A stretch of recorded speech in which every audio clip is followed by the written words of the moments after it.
লজ্জা লাগে, সত্যি লজ্জা লাগে যখন অভিনন্দনরা স্লোগান কুড়োয়, মিছিল কুড়োয়, হোয়াটসঅ্যাপ স্ট্যাটাস কুড়িয়ে নেয় রক্তের বিনিময়ে। ওর চোখ বেয়ে, গাল বেয়ে চুঁইয়ে পড়া রক্ত মিশে মিশে তবেই না ক্ষোভে ফাটে ভারতবর্ষ।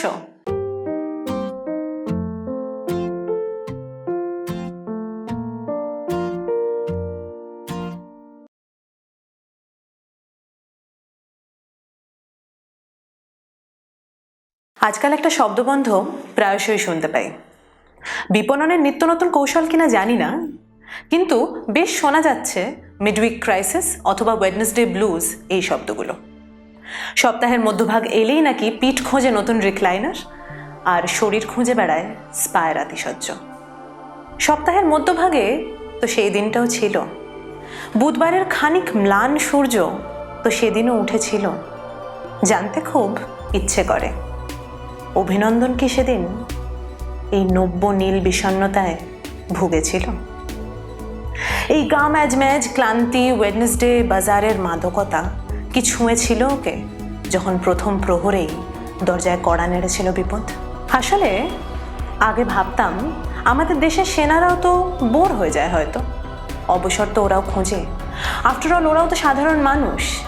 কিন্তু ভুল ভেঙেছে। অভিনন্দনরা যে সাধারণও না, এমনকি মানুষও না। এই খাকির ঔজ্জ্বল্যেই যে আমরা এই সাধারণ মানুষ হওয়ার গর্বে গৌরবান্বিত। ছোটবেলায় না জল রং করতাম খুব। লাল, নীল, হলুদ, কমলা, বেগুনি সব রং মিশে মিশে পাশে রাখা ছোট্ট বাটিতে জলটা খাকি হয়ে উঠত। মর্মটা বুঝিনি তখনও, আজ বুঝি সবটা। ৩৬টি বিচিত্র জল রং মিশে মিশে শাখায় প্রশাখায় জন্ম দিয়েছে সেই অদ্ভুত আশ্চর্যের, যার ছিটে ফোটা অভিনন্দনের বুকে ছিল বলেই হয়তো ওয়েডনেসডে বাজার ছোঁয়নি ওর বলিষ্ঠ কাঁধের একাংশকেও। ছোঁয়নি ভয়, ছোঁয়নি দ্বিধা, ছোঁয়নি কোনো কিছুই। শুধু গর্জে উঠেছিল সেই ছোট্ট হৃদয়টা, যা সগর্বে বলতে পারে আমি ভারতীয়। আচ্ছা, অভিনন্দনের হৃদয়টা কি সবুজ বা আকাশী? আকারেও কি আলাদা, চৌকো বা অন্য কিছু?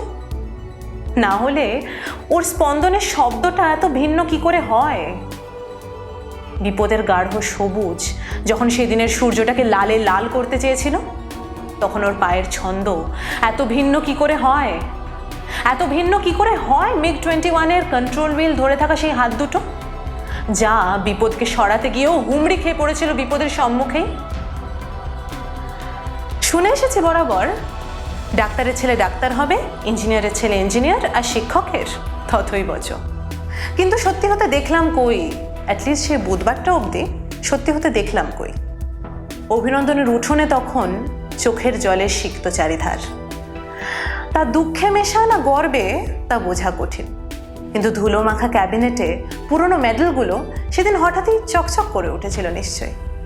ঠিক যেমন চকচক করে উঠেছিল কুঁচকোনো চামড়ার মাঝে জেগে থাকা সেই বৃদ্ধ চোখ দুটো। বিপদের ধ্বজা উড়ছে হু হু করে, সামনে শত্রুর চোখ রাঙানি, আর পেছনে গোটা দেশের বুক ভরা বিশ্বাস, আর তারপরে বিস্ফোরণ। অভিনন্দনের কি ভয় লেগেছিল সেদিন? বুকটা কি হঠাৎ কেঁপে উঠেছিল শঙ্কায়? মনে কি পড়েছিল ওর ছেলের মুখটা কিংবা স্ত্রীর? জানি না কিছুই, শুধু জানি যে ওর গলাটা যেন কাঁপেনি একরত্তেও। প্যারাশুটের বাঁধন তখনও সারা শরীরে, অবিন্যস্ত দৃষ্টি, অবিন্যস্ত পা, মাটি ছোঁয়ার সাথে সাথেই সরল বিশ্বাসে গর্জে উঠেছিল দেশের হুঙ্কারে। সরল বিশ্বাসে মাতৃস্নেহে চুম্বন করেছিল সেই মাটিকে, যার নাড়িতে আদতে টান পড়ে অন্য কোথাও। ভয় কি পায়নি অভিনন্দন?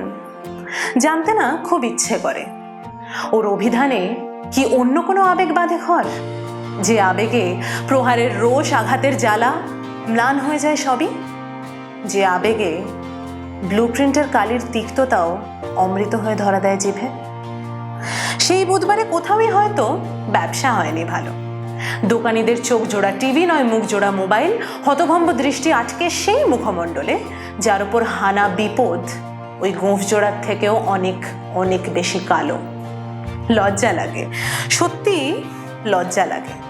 যখন অভিনন্দনরা স্লোগান কুড়োয়, মিছিল কুড়োয়, হোয়াটসঅ্যাপ স্টেটাস কুড়িয়ে নেয় রক্তের বিনিময়ে, ওর চোখ বেয়ে গাল বেয়ে চুঁইয়ে পড়া রক্ত মিশে মিশে তবেই না ক্ষোভে ফাটে ভারতবর্ষ।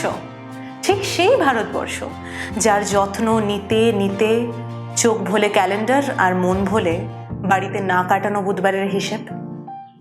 কিন্তু সেই রক্ত যে বড় গাঢ়, সেই আবেগের ঢেউ যাকে শত সবুজ ভয়ও টলাতে পারল না, বরং নুয়ে পড়ল সব উদ্যত হিংসে মাখা হাতগুলো, নুয়ে পড়ল সব কূট, সব নীতি।